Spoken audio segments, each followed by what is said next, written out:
Welcome back. تاج صاحب یہ بتائیں تھر سے آپ کو کتنا عشق ہے؟ کیونکہ سندھ کا ایک بہت ہی کہتے ہیں کہ پسماندہ علاقہ ہے، مگر وہاں ترقیاتی کام بہت زیادہ ہوئے ہیں پاکستان پیپلز پارٹی کے دور میں. کیا سر تھر کے بارے میں بتائیں کچھ؟ دیکھیے 2014 میں قحط پڑ رہا تھا اور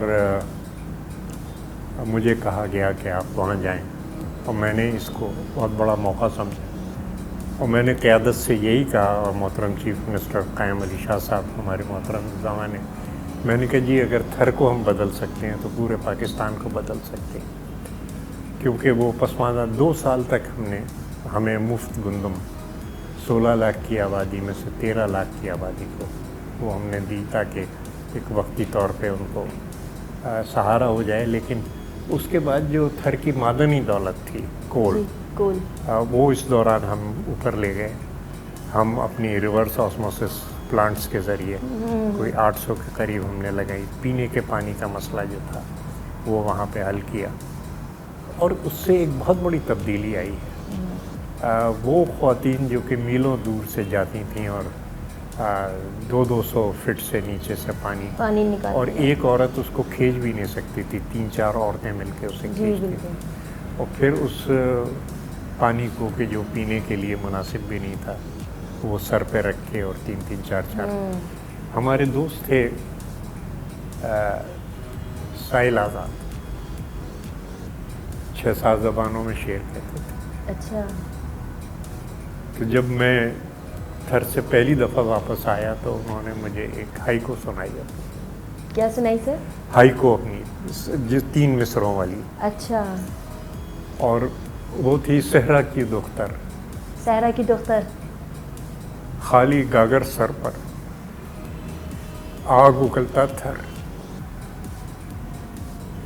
کہنے لگے تاج صاحب آپ وہاں گئے جہاں کی بچیاں جو ہیں وہ جلتی ہوئی ریت پہ چلتی ہیں اور خالی گاگر لے کے جاتی ہیں، اور وہ آگ اگلتا ہے. کربلا کے پیاسوں کے صدقے میں پانی پانی. اور اب وہ جو ایک جلتا ہوا ریگستان تھا، آگ اگلتا تھر جسے ساحل آزاد نے کہا تھا، کاش کہ وہ زندہ ہوتے اور وہ جا کے دیکھتے کہ کربلا کے پیاسوں کے صدقے میں کیا اللہ نے رحمت کی ہے کہ اب جنگل ہے اور وہاں کاشتکاری ہو رہی ہے. اور وہاں آپ سمجھیے کہ پاکستان میں سب سے زیادہ بارش اس وقت تھر کے ضلع میں ہوتی ہے.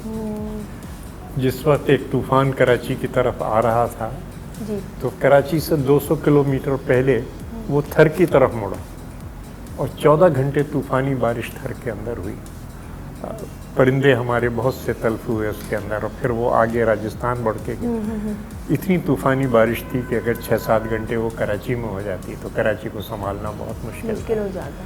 لیکن یہ کہ یہ اللہ نے جو تھر پہ رحمت کی، اور اب تھر 3600 میگا واٹ نیشنل گرڈ کو دے رہا ہے.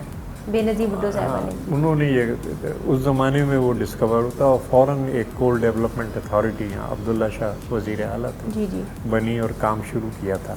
اور 300 میگا واٹ کی پلانٹ کا وہ سنگ بنیاد بھی بی بی صاحبہ شہید رکھ کے آئی تھی. لیکن پھر 20 سال اس کو روکے رکھا گیا. کیوں سر؟ بس اگر تھر سے بجلی آنے لگے گی تو کالا باغ بنانے کی ضرورت نہیں رہے گی. اب میں سیدھی بات آپ کو کہہ رہا ہوں.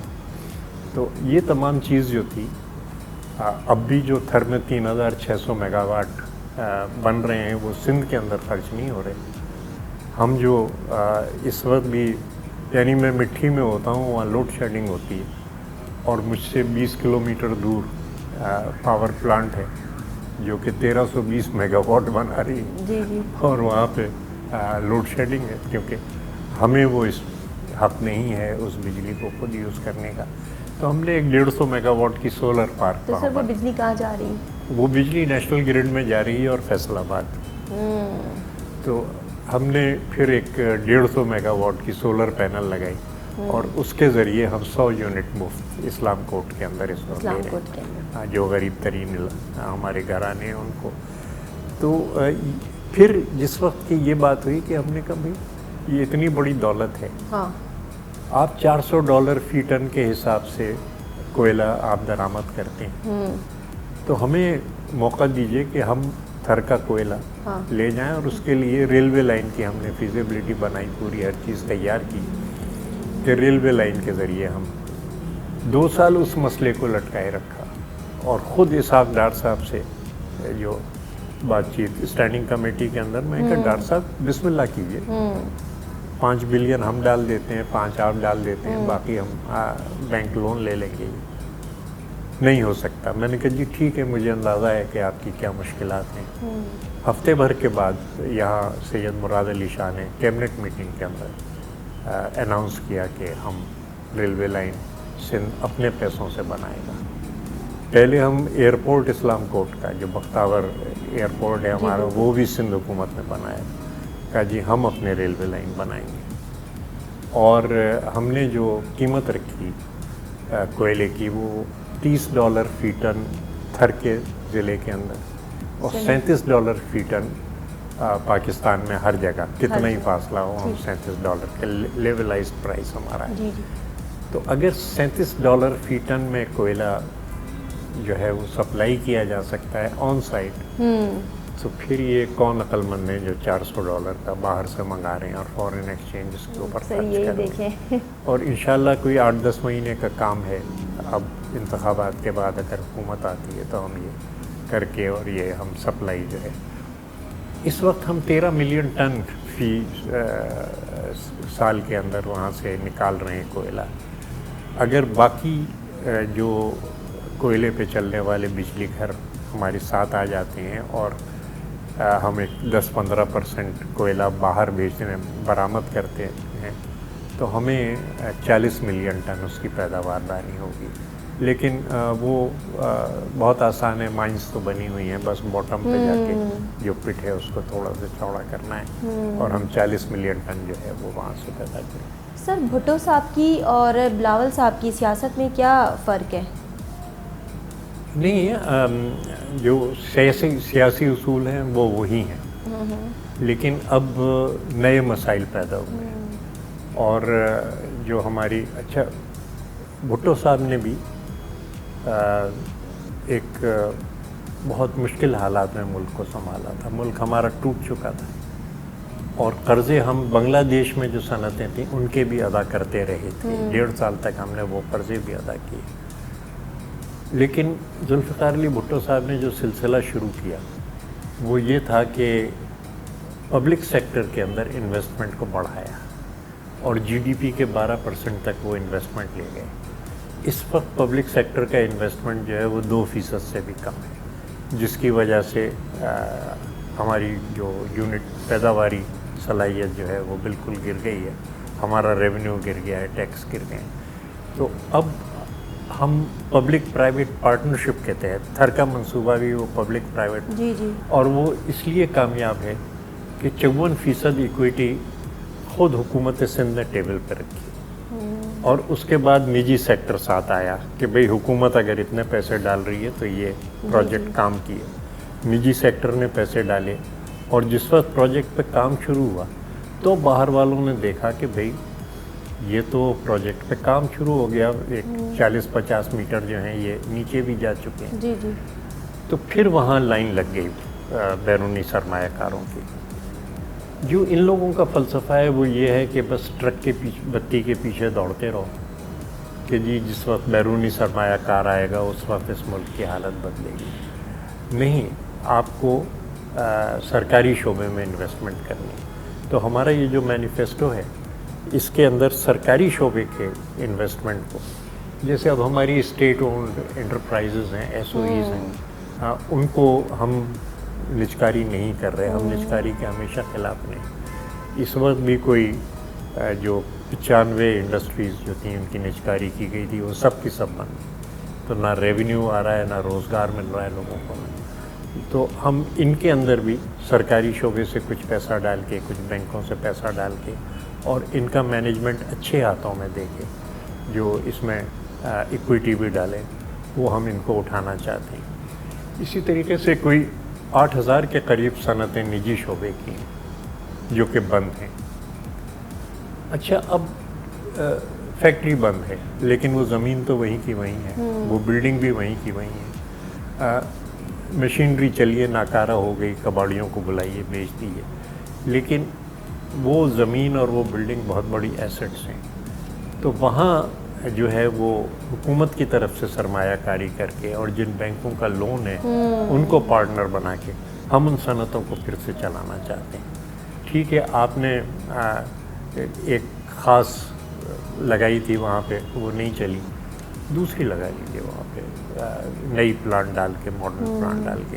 لیکن نئی فیکٹری ڈالنی اور اس کے لیے نئی زمین خریدنی اور نئی بلڈنگ بنانے کے مقابلے میں جو پرانی فیکٹری ہے اس کو پھر سے چلانا کہیں زیادہ آسان ہوگا. تو یہ ملک کی انڈسٹریلائزیشن کا ایک پروگرام ہے جس کے اندر ہمارا را مٹیریل لوکل ہوگا، جو بھی ہمارے بارانی کے علاقے پیدا کر رہے ہیں، جس کے اندر ہماری ترجیح یہ ہوگی کہ جو ہمارے دور دراز علاقے ہیں، جو بیکورڈ علاقے ہیں، وہاں پہ یہ انڈسٹری لگائی جائے. پھر ہماری ترجیح یہ ہوگی کہ جو چیز درآمد کی جا رہی ہے اس کو ملک کے اندر بنایا جائے تاکہ درآمد میں جو ہمارا زر مبادلہ خرچ ہو رہا ہے وہ جو ہے وہ خرچ نہ ہو. دوسروں کی تھیوری یہ ہے کہ قرضہ لو، مہنگی پروجیکٹس بناؤ، سارا بوجھ ڈال دو. یعنی 30 روپے میں ہم حیدرآباد پہنچ جاتے تھے، اب 274 روپے دینے پڑتے ہیں ٹول ٹیکس کے. یہ اور بات ہے کہ 100 سے زیادہ لوگ شہید ہوئے اس کی تعمیر میں، یہ جو بنائی ہے. تو ان کا یہ طریقہ ہے کہ قرضے سے بنائی جائیں چیزیں اور پھر سارا بوجھ عوام پہ ڈال دیا جائے. نہیں، ہم عوام کی محنت کو ساتھ لے کے، عوام کی کوشش کو اور ان کی صلاحیت کو ساتھ لے کے، اور جو قدرتی وسائل ہیں ہمارے ان کو ساتھ لے کے ملک کی پروڈکشن بڑھانا چاہتے ہیں. جو ہماری پیداواری لاگت ہے ہم اس کو کم کرنا چاہتے ہیں اور ہم برآمدات کو بڑھانا چاہتے ہیں. اچھا سر، نون لیگ جو جماعت ہے، کیا یہ واقعی حقیقی جماعت ہے؟ اور سننے میں آ رہا ہے کہ نواز شریف صاحب جو ہیں وہ اسلام آباد میں پی آئی اے کو خریدنے کے چکر میں کہ میں نے پی آئی اے خریدنا ہے، کیا کہہ رہے ہیں کہ کیا حقیقت ہے اس میں؟ نہیں، کہہ رہے ہیں کہ بیچنی ہے پی آئی اے، ہم بیچنے کے خلاف ہیں. خریدنا چاہتے ہیں، بیچنا چاہتے ہیں. جو وہاں پہ بات گردش کر رہی ہے اسلام آباد میں وہ یہ ہے کہ بیچی نہیں جا رہی، خریدی جا رہی. بہرحال ہو سکتا ہے یہ اطلاع غلط ہو، لیکن ہم سرے سے بیچنے کے خلاف ہیں. ہم قومی ایئر لائن کو قومی ایئر لائن کی طرح چلانا چاہتے ہیں اور یہ چلائی جا سکتی ہے. اچھا سر، یہ شاہد خاقان عباسی جو سابق وزیر اعظم ہے، اسٹیل مل جو ہے وہ بحال ہونا نہیں دے رہے ہیں، ان کی کیا نظر ہے اس پلاٹ کے اوپر یا اس زمین پر، اسٹیل مل پر؟ نہیں، دیکھیے، ہماری جو حکومت تھی 2013 کی، اس نے ایک کیبنٹ کے لیول، اکنامک کوآرڈینیشن کمیٹی کے لیول پہ فیصلے دیے جی کہ اب کس طریقے سے اسٹیل مل کو چلایا جائے. اور شروع میں جب نواز شریف صاحب کی گورنمنٹ آئی تو انہوں نے ان فیصلوں کو تسلیم کیا کہ ہاں اس طریقے سے ہم چلائیں گے، اور ایک پروگرام بن گیا. بہت اچھا مینجمنٹ آ گیا. ایک میجر جنرل ریٹائرڈ تھے انجینئرنگ کور کے، وہ سربراہ بنے اور انہوں نے مزدوروں کو موبلائز کیا اور کہا کہ بھئی ہماری ملیں، ہمیں چلانی ہے. یہ رستے میں دشواریاں آئیں اور ریلیز ٹائم پہ نہیں ہوتی تھی، لیکن پھر بھی وہ اسے اس جگہ لے آئے کہ جہاں بریک ایون پوائنٹس تھا، کہ جہاں نقصانات مزید نہیں ہونے تھے. 70% پروڈکشن تک اور 30% جو ایکسٹرا پروڈکشن ہوتی وہ منافع کے اندر جاتی. سر، اس دفعہ کیا ایسا ہو رہا ہے کہ پاکستان پیپلز پارٹی جو ہے وہ نوٹیبل یا منتخب نمائندوں کو پارٹی ورکرز پہ زیادہ فوقیت دے رہی؟ نہیں، ایسا نہیں ہے. بہت سارے پارٹی ورکرز جو خاص طور سے خواتین کے اندر جو ریزرو سیٹیں ہیں اس کے اندر 1-2 کے علاوہ ساری، جیسے عذرا بی بی ہیں یا ریال بی بی ہیں جو کہ ہمہ وقت پارٹی کے لیے کام کرتے رہی ہیں، تو خواتین ساری کی ساری، کیونکہ ہم نے یہ کہ ان پارٹی ورکروں کو بجائے اس کے کہ اس آزمائش میں ڈالیں کہ وہ پوری ایک کمپین کریں اور پھر وہ آئیں، تو ہم نے ریزرو سیٹس پہ ان کو رکھا ہے. دوسرے یہ کہ یہ ورکر ہی ہیں جن کے کندھوں پہ کھڑے ہو کے ہم لیڈر بنتے ہیں، اور ان کو ٹکٹ بھی دیے گئے ہیں، لیکن کمبینیشنز بنائے گئے ہیں کہ قومی پہ اگر ہم نے ایسا رکھا کہ جو پیسے خرچ کر سکتا ہے، تو اس کے نیچے صوبائی کے کینڈیڈیٹ وہ ہم نے رکھ لیے جو پارٹی ورکر ہے. صحیح. تو یہ ایک کمبینیشن بن جاتا ہے پارٹی ورکروں کا اور وہ لوگ، کیونکہ الیکشن کی ضروریات آپ کو پتہ ہے وہ کہیں زیادہ ہوتی ہیں. سر پہلے کے جیالے اور ابھی کے جیالے میں کیا فرق ہے؟ اب کے بڑے زیادہ ہوش مند ہیں آج کل کے، اور یہ جو ہمارا ایک جمہوری جدوجہد رہی ہے اور ہمارے لیڈروں نے جو قربانی دی، جی جی، اس کی وجہ سے عام لوگوں کا سیاسی شعور بڑھا ہے، بہت اوپر گیا ہے. اب وہ سیاست کو سمجھتے ہیں، اور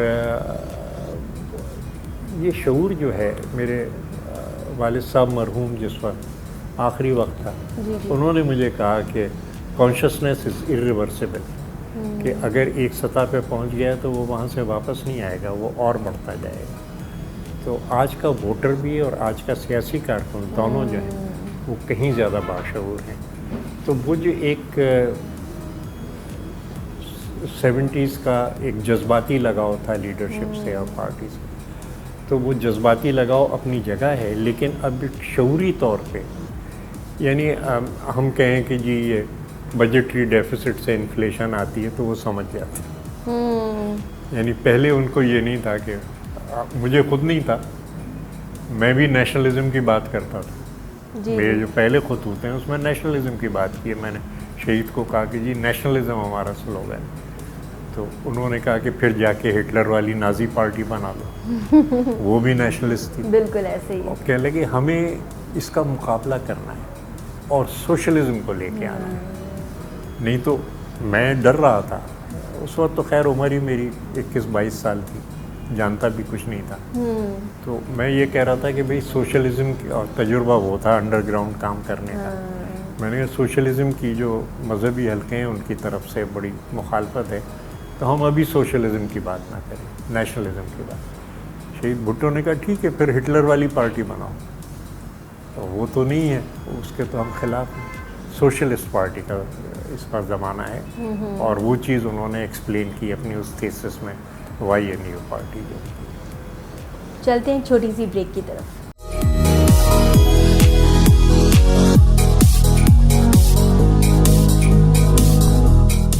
سر یہ جو 8 فروری کو الیکشنز ہوں گے، اس میں کتنی پاورفل حلقے ہیں جو آپ کیا سمجھتے ہیں کہ ان کا کیا رول ہوگا، کیا اثر پڑے گا الیکشنز پہ؟ دیکھیں یہ تو خیر نجوم ہی بتا سکتے ہیں یا سٹے والے بتا سکتے ہیں. ہم سیاسی کارکن ہیں، ہمارا کام ہے ہر سیٹ پہ محنت کرنا. لیکن ایک چیز جو ہم اس سے پارٹی کی قیادت اچیو کرنی چاہتی ہے اور پارٹی جو ہے وہ حاصل کرنا چاہتی ہے، وہ یہ ہے کہ ہم عوام کے شعور کو مزید بڑھائیں، اور ہم ان کو یہ بتائیں کہ حل ہمارے پاس موجود ہیں. ملک میں روزگار پیدا کرنے کے اور ملک کی پیداوار بڑھانا، جو پیداواری لاگت ہے اس کو کم کرنا، ایکسپورٹ کرنا، لوگوں کو روزگار فراہم کرنا. اور یہ حل وہ ہے کہ جو ہم اب تھر میں جو روزگار کی صورت حال ہے کہ وہ بچیاں چھوٹی چھوٹی وہ 80 ٹن کے وہ ڈمپر لوڈر چلا رہی ہیں. بالکل ایسے ہی. ایک ایکسیڈنٹ نہیں ہوا ہے تھر میں 8 سال کے اندر. یعنی اتنے سیفٹی ریگولیشنز جو ہے. اور وہ بچے، وہ مجھے ایک بچی، اتنی سی بچی مجھے کہہ رہی ہے انکل آپ میری ٹرک میں بیٹھ. ارے میں نے کہا بیٹی 180 میٹر نیچے لے جائے گی، واپس بھی لائے گی کہ اچھا. میں نے کہا نہیں. بیٹھے ٹرک پہ؟ نہیں میں نہیں بیٹھا، بلاول صاحب بیٹھ گئے. اور بلاول صاحب نے یہ بھی ضد کی کہ میں چلاؤں گا. سر بلاول صاحب نے ٹرک چلایا؟ وہیں اوپر تھوڑا سا انہوں نے اچھا وہ گھما کے، کیونکہ وہ بالکل ہم لوگوں نے کہا کہ نہیں جناب آپ نیچے بالکل نہیں جائیں گے، یہاں آپ چلا کے وہ شوق اپنا پیدا. اور وہی بچی ان کو بتا رہی ہے کہ اب یہ والا گیئر لگائیے، اب یہ کیجیے، اب یہ کیجیے. اور اس طریقے سے وہ چلا. تو اب اس بچی کو اچھی تنخواہ 40-45 ہزار مل رہی ہے، اور ساتھ ہی یہ بھی فیسلٹی ہے کہ آپ کے گھر کا، آپ کا شوہر ہو، آپ کا بھائی ہو، اور کوئی گھر کا مرد ہو، اس کو بھی یہیں اسی پروجیکٹ کے اندر جاب دیا جائے گا. جن لوگوں کے گھر گئے ہیں اس پروجیکٹ کو بنانے میں ان کی کالونی الگ 1000 گز کے گھر ان کو بنا کے دیے گئے. لیکن یہ صرف ایک دفعہ کا نہیں ہے. جو ہماری پروجیکٹ ہے اس کے شیئرز ان کو دیے گئے ہیں تاکہ ایک مستقل آمدنی ہو اور پروجیکٹ کی کامیابی میں ان کا اسٹیک شامل ہو. یہ وہ پروپوزل ہے جو ہم نے اس کے اندر اپنے منشور کے اندر رکھا ہے کہ جو بھی ترقیاتی ہمارے منصوبے ہوں گے وہاں مقامی آبادی کو اس منصوبے کے شیئرز دیے جائیں گے تاکہ وہ یہ نہ سمجھیں کہ یہ کون باہر سے لوگ آ گئے ہیں ہماری زمین پہ.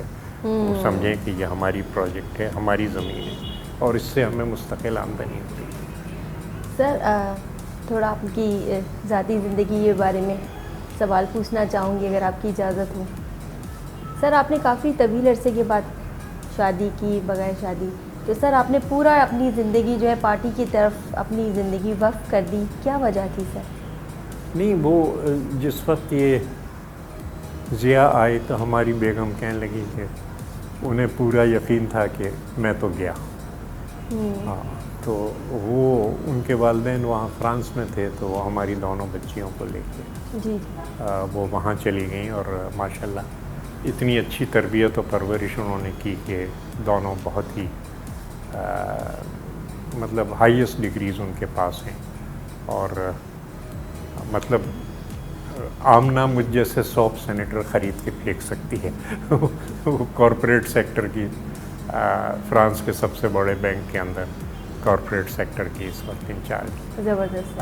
جو چھوٹی ہے سکینہ, ماشاءاللہ اللہ نے ذہن دیا ہے اسے, وہ بھی اپنی فیلڈ کے اندر بہت آگے ہے اور وہ سب کام کر رہے ہیں. اور یہ سارا credit let me be fair یہ ہماری بڑی بیگم صاحبہ کو جاتا ہے کہ جو توجہ انہوں نے دی بچیوں کے لیے. نہیں تو جب گھر ٹوٹتا ہے تو سب سے زیادہ جو اس کا اثر پڑتا ہے وہ بچوں پہ پڑتا ہے. لیکن وہ حالات ایسے تھے کہ وہ چلی گئیں. کوئی پھر 30-32 سال میں اکیلا رہتا رہا. پھر ناہید نے میرے اوپر رحم کھایا, ہوگا کیوں اکیلے رہتے ہو, میں ساتھ آ جاتی ہوں. تو ان کا رحم ہے اور وہ بھی دن رات محنت کر رہی ہیں اور ادارے کو چلا رہی ہیں اور سب کچھ کر رہی ہیں. تعلیمی فیلڈ میں ان کا بہت بڑا کنٹریبیوشن. سر کوکنگ وغیرہ کا شوق ہے؟ کوکنگ وغیرہ کوئی چیز انڈا فرائی کر لیا یا کوئی ایسی کھانا پکانا بعض وغیرہ؟ اوقات مجبوریاں شوق بن جاتی ہیں. سر تو یہ کہ ناہید نے شادی سے پہلے مجھے کہہ دیا تھا میں کھانا نہیں پکاؤں. میں نے کہا بھائی میں پکاؤں گا, میں پکاتا رہا ہوں. تو شاید 3-4 دن ہی گزرے تھے, انہوں نے کہا نہیں مجھے برا لگتا ہے آپ پکاتے ہیں. تو انہوں نے نئے سرے سے سیکھنا شروع کیا کھانا پکانا. اور اب ماشاءاللہ مطلب 20 مہمان بھی ہوں تو وہ خود پکا کے, مطلب ہوٹل میں ہم نہیں جاتے. اور ہوٹل میں جانا اس وقت صحیح بھی مطلب میں سینیٹر ہوں, آرام سے رہتا ہوں, اچھی تنخواہ ہے, لیکن میں ہوٹل میں جانا افورڈ نہیں کر سکتا جس طریقے سے وہاں پہ. آپ کو پتہ ہے کہ آپ گئے وہاں پہ 4 مہمان آپ کے ساتھ تھے, 10,000 روپے خرچ کر کے چلے آئے. اس کی جگہ گھر پہ آپ دال چاول پکا لیں اور آرام سے بیٹھ کے کھائیں. تو یہ تمام چیزیں جو ہیں یہ ہمیں اختیار کرنی پڑیں گی. ہمیں بلکہ ہر جگہ ہماری پوری قوم میں 2 پرابلمس پیدا ہو رہی ہیں. ایک تو ہم لوگ سست ہیں, وقت کی قدر نہیں کرتے, اور ہمارے بارڈر کے 1 میٹر باہر بھی لیٹ آنے کا کوئی تصور نہیں. ایک تو ہمیں سستی ہے ہماری, اور پھر آئے اور پھر گپیں لگانے لگے, یہ چیزیں ہوتی ہیں. دوسرے یہ کہ ہم فضول خرچ, اور ایک کلچر ڈیولپ ہو رہا ہے کہ جی فلانا یہ پہنے ہوئے ہے تو ہمیں بھی یہی پہننا چاہیے, فلانا یہ کر رہا ہے تو ہمیں, یہ ایک ریٹ ریس جسے کرتے ہیں وہ نچلی سطح تک جا رہی ہے. اور اس سے ہماری جو ایک خود اعتمادی ہے وہ متاثر ہوتی ہے کہ بھائی فلانا پہن رہا ہوگا 20,000 کے کپڑے, لیکن یہ جو 2,000 کے کپڑے یہ میں نے خود سیے اور یہ میں نے بنائے اور میں نے اتنے پیسے بچائے. دوسرے یہ کہ ہاں بھی ٹھیک ہے اس کے پاس ہوگی لمبی گاڑی, ذہن میرے پاس ہے, محنت میرے پاس ہے. تو جو ایک پازیٹیو ہمارے وہ ہیں, ہماری بچیاں اس کا خیال کریں. سندھ کی بچیوں سے میں بہت پر امید ہوں یہ جو سندھ کے لڑکے ہیں یہ کچھ نہیں کر رہے, وہ لڑکیاں ہر زیادہ وقت ہیں اپنے موبائل میں, خواتین زیادہ ہیں. اچھا, بچیاں پڑھ رہی ہیں اور جو انہیں اس وقت آزادی اور حقوق ملی ہے اس کا وہ بہت اچھا استعمال کر رہی ہیں. اور اس وقت ہماری بچیاں تو بہت آگے ہیں, پورے ادارے جو ہیں ہماری بچیاں چلا رہی ہیں, اور مجھے سیاسی شعور بہت بڑا ہے ان کا. یعنی میں ایک دفعہ حال ہی کے قریب تھا, سڑک بند کر رکھی تھی خواتین نے, جی جی قریبی گاؤں کی تھی, تو میں اترا گاڑی سے اور میں ان کے پاس گیا. میں نے کہا بیوی کیا ہوا کیا ہے؟ تو انہوں نے کہا کہ جی وہ ایک شخص کو گرفتار کیا گیا ہے, بے قصور معصوم شخص ہے, پولیس نے اٹھا لیا. اچھا, مرد سڑک سے ہٹ کے کھڑے ہوئے تھے, بیویوں نے وہ روک رکھی تھی سڑک.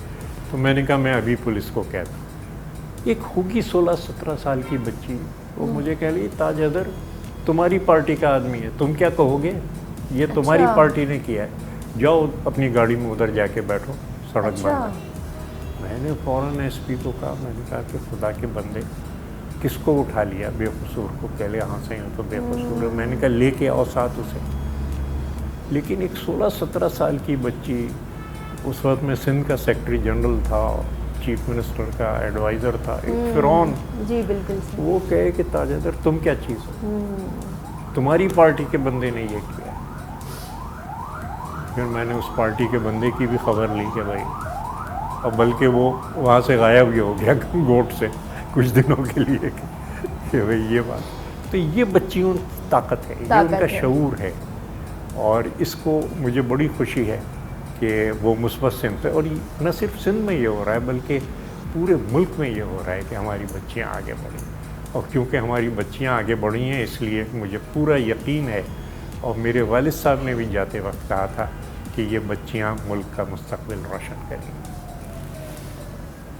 سر موسیقی سے لگاؤ ہے, موسیقی سنتے ہیں, کچھ کبھی گنگناتے ہیں؟ ظاہر ہے کہ موسیقی اور شاعری تو ہر اچھے آدمی, اور کیونکہ ان چیزوں سے طبیعت میں نیکی پیدا ہوتی ہے, اچھا شعر سن کے آدمی کی طبیعت میں. اور بعض اوقات میں شعر سناتے سناتے رونے لگتا ہوں اور بیگم میری پریشان ہوتی ہیں. سر کون سا شعر ہے سر, ہمیں بھی نہیں, کل کو جیسے ہوا کہ میں وہ جون ایلیا پہ بات ہوئی تو میں جون کا شعر میں سنانے لگا اور ساتھ ہی رونے لگا. ان کا تاج تاج خدا کے لیے, خدا کے لیے پلیز, وہ وادی جا کے خوش حرام تشنا لوگو شکست کا نوح زنا نوا زنا نارا زنا گزر گئے. میں سنانے لگا تو میرے آنسو نہ رکے. وہ مجھے کہیں تاج خدا کے لیے, خدا کے لیے اس کو جانے دو, چھوڑو چھوڑو, تم کیوں اتنے وہ ہو جاتے ہو. تو پھر میں نے کہیں پڑھا تھا کہ بہادر آدمی یا تو اچھے شعر پہ اس کے آنسو نکلتے ہیں, یا اچھی موسیقی پہ, یا کوئی محبت سے بات کرے اس پہ اس کے آنسو نکلتے ہیں. مصیبت میں آنسو نہیں نکلتے. تو شاید یہ اللہ کا کرم ہو کہ اچھے شعر پہ میرے آنسو نکلتے ہیں. سر کوئی گانا ایسا جو آپ کو بہت پسند ہو اور آپ اکثر گنگناتے ہو جب خوشگوار لمحات میں آپ بیٹھتے ہوں؟ نہیں, 2-3 چیزیں ہیں اس میں.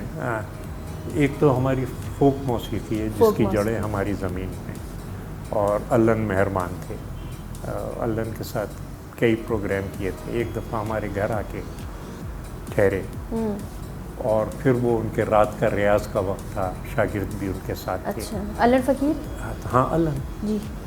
تو انہوں نے اپنا وہ تانپورہ نکالا اور کدارہ شروع کیا. محرم موٹی آیو آیا کانے امام, محرم موٹی آیو آیا کانے امام, وہ انہوں نے لیا.